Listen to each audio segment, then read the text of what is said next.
At last ব্রাজিলকে দেখে ব্রাজিলের মতোই মনে হলো, যে ছন্দ, যে তাল, যে সুর কেটে গিয়েছিল ব্রাজিলের খেলা থেকে প্রথম ম্যাচে মরক্কোর সঙ্গে দেখে যারা হাই হুতাশ করছিলেন, হাইতির সঙ্গে ম্যাচে কিছুটা যেন সেই চেনা রাস্তায় ফিরেছিল তারা। তবু প্রতিপক্ষ হাইতি এই নাম বলে কারো মনে একটু সংশয় রয়ে গিয়েছিল, কিন্তু স্কটল্যান্ডের সঙ্গে comparatively more organized, more stylish এবং মোর কম্প্যাক্ট টিম, যারা কিনা ইউরোপিয়ান, অ্যাটলিস্ট ইউরোপিয়ান এবং ইউরোপিয়ান কোয়ালিফাইং ফেজ যারা পার হয়ে এসেছে, at least you have to give some credit to them, তাদের সঙ্গে কনভিন্সিং একটা উইন পেয়েছে ব্রাজিল।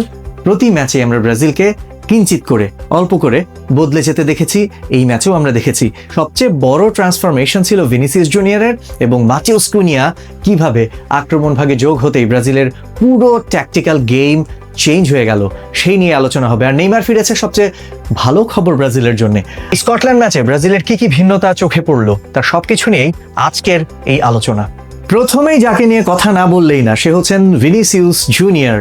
এই টুর্নামেন্টে আসার আগে ভিনিসিয়াসের প্রতিচ্ছবি কি ছিল? রিয়াল মাদ্রিদের উইঙ্গার ভিনিসিয়াস, যে কিনা নিজের জন্য খেলে, যে কিনা খুব দ্রুত উইং ধরে আক্রমণে যেতে পারে এবং ফাইনাল থার্ডে গিয়ে বল লুজ করে। এই ভিনিসিয়াসকে আমরা কিভাবে দেখছি? পরিপক্ক, ম্যাচিউর, ফাইনাল থার্ডে গিয়ে চমৎকার বোঝাপড়া মাথিউস কুনিয়ার সঙ্গে। কখনো ফার্স্ট স্ট্রাইকার হয়ে যাচ্ছেন, কখনো উইংয়ে, কখনো তার যে অবস্থানগত বদল, কখনো তার বুদ্ধিদীপ্ত পাস অপরের জন্য অ্যাসিস্ট করা, যেটা তিনি হাইতি ম্যাচে করেছিলেন। ওভারঅল ভিনিসিয়াসের পারফরমেন্সের মধ্যে একটা কিছু আছে, ভিনিসিয়াস ব্রাজিলের ভিনিসিয়াস হয়ে উঠলেন। আনচেলত্তির মাস্টার প্ল্যান ভিনিসিয়াসকে এখন একটা সিগনিফিক্যান্ট রোল দিয়েছে। কেমন, সেটা নিয়ে কথা বলা যাক। প্রথমত, ভিনিসিয়াস জুনিয়র উইংয়ে থাকতে পছন্দ করেন, তেড়ে ফুড়ে বল নিয়ে অ্যাটাকিং থার্ডের দিকে যান, খুব ক্যাজুয়ালি বল লুজ করে ফেলতেন ব্রাজিলের হয়ে। রিয়াল মাদ্রিদের হয়ে তার ফিনিশিং আনপ্যারালাল, আনকোয়েশ্চেনেবল। এই জায়গাটায় তিনি কি করতেন? তিনি বল লুজ করতেন খুবই বেশি। এখন ব্রাজিলের বল লুজ করার যে ব্যাপারটা, সেটা র্যাপিডলি কমে গেছে। ভিনিসিয়াস জুনিয়র ঈদের পাস দিচ্ছেন তার সতীর্থদেরকে, এবং পাসগুলো কি অ্যাসিস্ট মেকিং পাস। হাইতির সঙ্গে ম্যাচে মাথিউস কুনিয়া 2টা গোল করলেন, নিঃস্বার্থভাবে পাস দিলেন কে? Vinicius junior. এই ম্যাচেও আমরা দেখতে পেলাম ভিনিসিয়াস জুনিয়র উইংয়ে আছেন। ভিনিসিয়াস জুনিয়র কখনো কুনিয়া নিচে নামা যাওয়ার কারণে লোন স্ট্রাইকিং রোল জায়গায়, ওই জায়গাটা ভিনিসিয়াস জুনিয়রকে আমরা দেখতে পাচ্ছি প্রচুর খেটে খেলছেন, লিঙ্ক আপ করছেন as a team man. Vinicius জুনিয়রের এই যে ইনভলভমেন্টটা, ভিনিসিয়াস জুনিয়রের এই যে ডিফারেন্ট রোলটা, এইটা কিন্তু সিগনিফিক্যান্ট ব্রাজিলের জন্য। In the long run Vinicius কিন্তু লাস্ট 2টা ম্যাচে নেইমারের অভাব একেবারেই বোধ করতে দেননি। ভিনিসিয়াস যদি ভিনিসিয়াসের মতো থাকেন এই রিয়াল মাদ্রিদ উইঙ্গার, তবে ব্রাজিল তাদের জন্য এটা একটা বড় অ্যাসেট। যে কথাটা প্রথমেই বলছিলাম, তার খেলার মধ্যে ম্যাচুরিটির ছাপটা বেশ স্পষ্ট। ব্রাজিলের অ্যাটাকিং ড্রাইভটা ফুললি অপারেট হচ্ছে ভিনিসিয়াস জুনিয়রের ওই লেফট উইংটা ধরে, অর্থাৎ হি is the main creator of Brazil right now at the moment. Vinicius junior, তাকে যে ফ্রি রোলটা কার্লো অ্যানচেলোত্তি দিয়েছেন, তিনি এই ফ্রিডমটাকে মিসইউজ করছেন না মোটেও। তাকে মাঠের একটা সার্টেন এরিয়া জুড়ে আমরা প্রচুর বিচরণ করতে দেখছি, কখনো নিচে নামছেন, কখনো উপরের দিকে উঠছেন, exploiting the gap of the defenders. So Vinicius junior তিনি যে কাজটা করছেন, সেটা দেখতে এক্সট্রাঅর্ডিনারি মনে হচ্ছে। এবং ব্রাজিল এই যে রিশেপ, ব্রাজিল রিমডেলড, তাদের যে অ্যাটাকিং প্রোগ্রেসটা, that significant because of Vinicius Junior. Number 2, যার ব্যাপারে কথা বলতেই হয়, ব্রাজিল 2006 সালে রোনালদো, লুইস নাজারিও দে লিমাকে হারানোর পর যাদেরকে স্ট্রাইকার হিসেবে পেয়েছে, নাম মনে আছে তো আপনাদের? 2010 সালের কথা চিন্তা করুন, লুইস ফাবিয়ানো 2-3টা গোল করেছিলেন, তবে গ্রুপ পর্বের ম্যাচগুলোতে। ফার্দার যখন ব্রাজিল প্রোগ্রেস করলো বা ইম্পর্টেন্ট কি ম্যাচগুলোতে, বটলড হয়ে রইলেন। 2014 সালে Fred, Brazilian striker, midfielder Fred নন, স্ট্রাইকার ফ্রেড একটা গোল করেছিলেন ওই টুর্নামেন্টে। একবার ভাবুন, সেমিফাইনাল পর্যন্ত একটা দল গেল, ফ্রেড একটা গোল করলেন, যিনি কিনা Brazil striker. Thanks to Neymar, যিনি কিনা মাঝমাঠ থেকে গোল করছিলেন ব্রাজিলের। ওই টুর্নামেন্টে অস্কার ছিলেন, অনেকেই ছিলেন গোল স্কোরার, ঠিক আছে। তো সেই কারণে ব্রাজিল হয়তো বা খুব একটা বোধ করেনি যে স্ট্রাইকারের অভাবটা। 2018 সালে এসে ব্রাজিলের স্ট্রাইকার হয়ে গেলেন গাব্রিয়েল জেসুস। একটা ম্যাচেও গোল করতে পারেননি ব্রাজিলের হয়ে। আনবিলিভেবল, একটা স্ট্রাইকার একটা টুর্নামেন্টে ব্রাজিলের, কিন্তু গোলই করতে পারলেন না।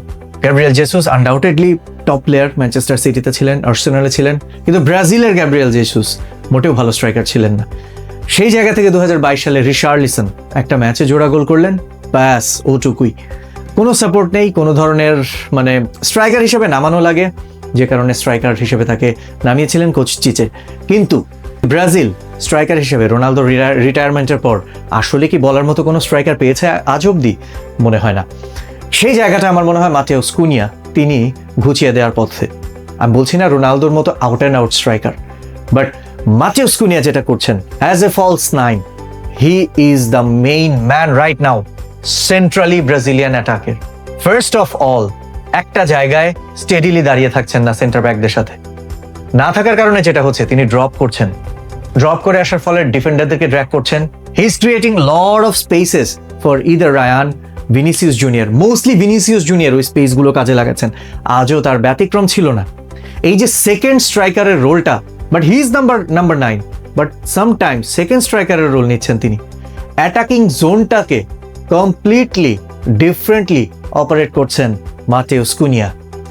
তিনি যখন নামলেন, মনে করে দেখুন তো মরক্কোর সঙ্গে ইগর থিয়াগো যেই কাজগুলো অ্যাজ এ ফলস নাইন তিনি করছেন মাতেউস কুনিয়া, তার কোনটা করেছিলেন ইগর থিয়াগো? কোনোই না। এই কারণেই বলা হচ্ছে নিজের জায়গাটাকে স্যাক্রিফাইস করছেন for others, making game for others, sometimes for Ryan, কখনো কখনো ভিনিসিয়াস জুনিয়রের জন্য। এটাই হচ্ছে সবচেয়ে বড় গুণ মাতেউস কুনিয়ার। তিনি চ্যানেল খুঁজে নিতে পারেন খুবই খুবই ওয়াইজলি, যে পকেটগুলো ক্রিয়েট হচ্ছে ড্র্যাগ করে নেওয়ার কারণে সেগুলো অন্যের জন্য তৈরি করছেন। আবার কখনো কখনো এই পজিশনাল রোটেশনগুলো যখন হচ্ছে, তিনিও কিন্তু যে পকেট বা স্পেসগুলো ফ্রি পাচ্ছেন সেগুলোতে গিয়ে খুবই চমৎকারভাবে নিজেকে আবিষ্কার করছেন ওইখানে। তো এই জিনিসগুলো আসলে ভালোভাবেই হচ্ছে মাতেউস কুনিয়ার ক্ষেত্রে। Cunha acting as a false nine, Cunha second striker হিসেবে খেলছেন, ডিফেন্ডারদেরকে ড্র্যাগ করে নিয়ে আসছেন। হি ইজ দ্য ম্যান, ব্রাজিলের ডিফেন্স লাইনের first man Matheus Cunha. Opponent যখন যেখান থেকে বিল্ড আপটা শুরু করছে সেখানে কিভাবে কাউন্টার প্রেসটা করছে Brazil with Cunha, that's amazing. সত্যি কথা বলতে গেলে কুনিয়া তিনি আগের ম্যাচে 2টা পারফেকশনের সাথে গোল করেছেন, এই ম্যাচেও একটা গোল করলেন। তার স্কোরিং স্পৃহা আছে, এমন না যে আউট অ্যান্ড আউট নাম্বার 9 পজিশনে তাকে স্টার্ট করাচ্ছেন বলে সেই জায়গাতেই সীমাবদ্ধ রাখছেন নিজেকে। তিনি নিজেকে আরো ডাইনামিকলি এক্সপ্লোর করেছেন পুরো ম্যাচ জুড়ে। মাতেউস কুনিয়া এই যে পাওয়াটা ব্রাজিলের এইবারের ওয়ার্ল্ড কাপে, সেটা একটা বিরাট ব্যাপার। যে ফার্স্ট ডিফেন্স লাইনের প্রেসের কথা বলছিলাম, মাতেউস কুনিয়া করছেন। আজকের এই ম্যাচটায় ব্রাজিল কিন্তু পুরোপুরি স্কটল্যান্ডকে এই প্রেসিং এর মাধ্যমেই কিন্তু কাবু করেছে, এবং তাদের যে এররগুলো তারা করেছে অ্যাটাক বিল্ড আপ করতে গিয়ে শুরুতেই, সেটাই তাদের ফরওয়ার্ড জোনদের এই আজকের যে কৌশলী প্রেসিং ছিল সেটার মাধ্যমে। মোস্ট ইম্পর্টেন্ট থিং, এত ইনফ্লুয়েন্সিয়াল একটা প্লেয়ার হওয়ার পরও নেইমারকে যেহেতু মাঠে নামাতে হবে, কুনিয়াকে তুলে নিয়েই আনচেলত্তি নামালেন নেইমারকে, হাসি মুখে মাঠ ছাড়লেন। সেটা আমরা সবাই দেখেছি ক্যামেরার মাধ্যমে।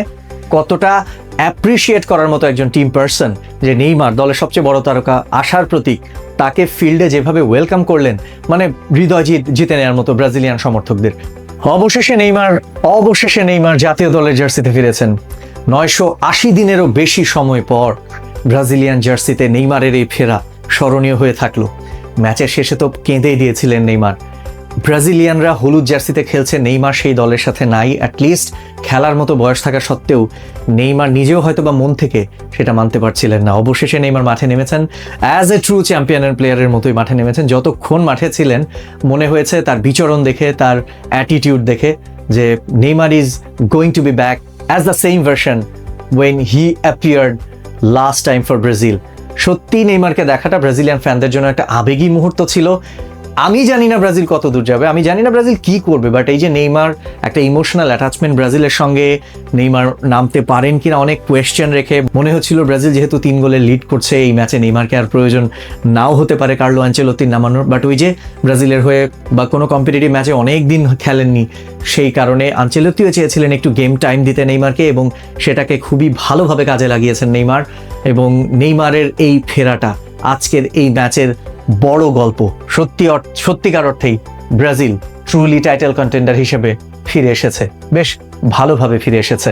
ভিনি দিয়ে শুরু হয়েছিল আলোচনা, ভিনি দিয়ে হোক শেষ। এই টুর্নামেন্টে বড় প্লেয়ারদের মধ্যে সবাই গোল করছে। যারা আলোচনায় ছিল গোল্ডেন বুট জেতার দৌড়ে কারা কারা থাকবেন টপে, কিলিয়ান এমবাপ্পের 4টা গোল, আর্লিং হল্যান্ডের, মেসির 5টা, রোনালদো 2টা গোল করলেন গতদিন, হ্যারি কেইনের 2টা, কেনই বা পিছিয়ে থাকবেন ভিনিসিয়াস জুনিয়র এই মুহূর্তে 4টা গোল নিয়ে, এমবাপ্পে এবং আর্লিং ব্রাউট হল্যান্ড এই ডুয়োর সাথে গিয়ে এক জায়গায় গিয়ে মিশেছেন। যদিও একটা ম্যাচ বেশি খেলে ফেলেছেন, তো ব্রাজিল যদি অনেক দূর পর্যন্ত ক্যারি অন করে, নিঃসন্দেহে ভিনিসিয়াস জুনিয়র তাদের গোলের মেইন সোর্স, তিনি এবার গোল্ডেন বুটের অন্যতম দাবিদার। ভিনিসিয়াস জুনিয়র তার ক্লাব ক্যারিয়ারের সবকিছুই জিতেছেন। ব্রাজিলিয়ান জার্সিতে, হলুদ এই আইকনিক জার্সিতে তাদের ভরসার কাঁধ হওয়ার মতো আস্থার প্রতীক হয়ে উঠতে পারছিলেন না। অবশেষে সেই আস্থার প্রতীকও যেন হয়ে উঠলেন।